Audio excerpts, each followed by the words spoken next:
gëzonin shqiptarët, nga që Polifonia Labe është pjesë e kolonës zanore të filmit të ri Odisea, ku luan aktori famshëm Hollywoodit Matt Damon.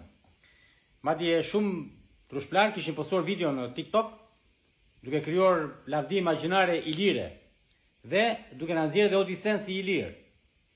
Sepse këta njerëz të indoktrinuar, pasi janë trushplar tërë jetën e tyre me prallat ilire, ata kujtojnë sikur çdo gjë në toka shqiptare ka qenë ilire.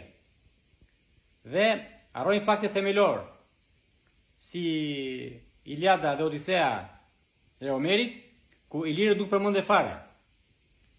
Dhe kjo mjafton që ta hedhi këtë mitin ilir në koshtet perave, si një shpikje moderne. Nga këta filelerët evropianë, të cilët donin të helenizonin Maqedonin dhe Aleksandrin e Madh, dhe në të njëjtën kohë donin që të nxinin shqiptarët si një popull qesharak, pa histori dhe pa heronj, sepse ilirët nuk kanë as histori as heronj. Por ajo që është interesante është që trushplarët e sotëm harrojnë që Odisea atyre u ka vrarë baban, sepse në propagandën greke Polifemi, ciklopi Polifem, jepet si babai i ilirëve. Dhe Odisea, duke qorruar dhe duke vrarë ciklopin Polifem, ai ka vrarë baban e ilirëve. Atëherë si na që nga Odisea vet ilir. Kaq ta trushplar nuk arrin ta kuptojnë. Pra, kjo illustron mirë atë indoktrinimin e një populli, i cili verbohet nga mitet të serviru nga propaganda moderne. Tani, shkurtimisht, Shqipëria në kohët homerike ishte grupuar në 3 grupfise kryesor. Në Shqipërinë e sotme, nga Lezhë, Shkodra dhe Durrësi deri në Madhja, ishin brygjanët e famshëm, të cilët kishin shpikur metale dhe mure ciklopik. Në jug të brygjanëve ishin lapetajet e Homerit. Lapetajet janë labët. Pra fiset e Pirotit që ne i quajmë lab sot, labët, lapetajet, të cilët udhëheqeshin nga mbreti Karani në Troj.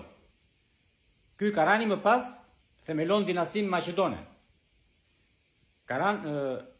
Pra mbreti Karan dhe lapetajet në Troj luftojnë për krah Akilit, sepse dhe Akili kishte lidhje me lapetajet, pra me pirotët. Në lindje dhe në veri të brigjanëve ishin fiset e Dardanit dhe të Pajonëve, pra fiset e Shqipërisë lindore. Pra kjo ishte Shqipëria antike në kohën e Homerit. Emri Ilir nuk përmendet fare. Tani nga doli emri Ilir? Ka shumë gjaz që ilirët nuk ishin fare pellazg, por fise indo-evropian, të cilët erdhën në tokat pellazge me popujt e detit, në fund të erës së bronzit. Pra ilirët mund të kenë emigruar nga jugu Austrisë, pra nga rajoni Danubit, dhe lëvizën jugut me dorët, me dorianët, që më pas themelon Spartan. Por, ilirët u trazuar me pellazgët në Dalmatia, dhe kjo zonë quhej Ilirikum në kohët romake, deri në mesjet. Pra, kaq, kjo ishte Iliria. Si themi, veri perëndimi i Shqipërisë, pra bregu Adriatik i Dalmatias. Fiset indo-europiane aty u trazuar me pellazgët dhe prodhuan ilirët historik. Tani kush u dha emrin Ilir? Dhe çfarë do thot Ilir? Në shqip do thot i Ilir. Pra fiset të lira. Dhe këtë emër u dhan pellazgët, këtyre fiseve indo-europiane. Pellazgët, pra brygjanët në erën e bronzit, në kohët historike kishin evolvuar në Maqedon dhe në Pirot. Dhe mbreti i parë i kësaj konfederacie Maqedone e Pirot ishte Aleksandri i parë, i cili krijoi shtetin e parë shqiptar në 500 para Krishtit. Dhe pushteti Maqedoni, Aleksandri të parë, shtrihej deri në Shkodër dhe në Mal të Zi, kush Mali i Zi sot. Tani fiset mbi Malin e Zi, të cilët nuk kishin shtet apo mbret, ishin fiset të lira. Dhe këta Maqedonët, pra Pellazgët, pra ne shqiptarët, i quajtëm Ilir, fiset të lira. Dhe historianët grek, si punë e Herodotit, emrin Ilir, ose e mirë etiketën Ilire, e morën nga Maqedonët. Dhe në këtë mënyrë, emri Ilir filloi të aplikojë për fiset mbi Maqedoni, pra fiset e Dalmatias. Por ai që ka rëndësi është shqiptarët, identitetin e tyre kombëtar e kanë nga Maqedonët dhe nga Epirotët, dhe nga Dardanët dhe Pajonët. Pra këta ishin Pellazgët origjinal. Ilirët ishin periferia e Shqipërisë dhe nuk patën ndonjë influencë të madhe në formimin e identitetit kombëtar shqiptar.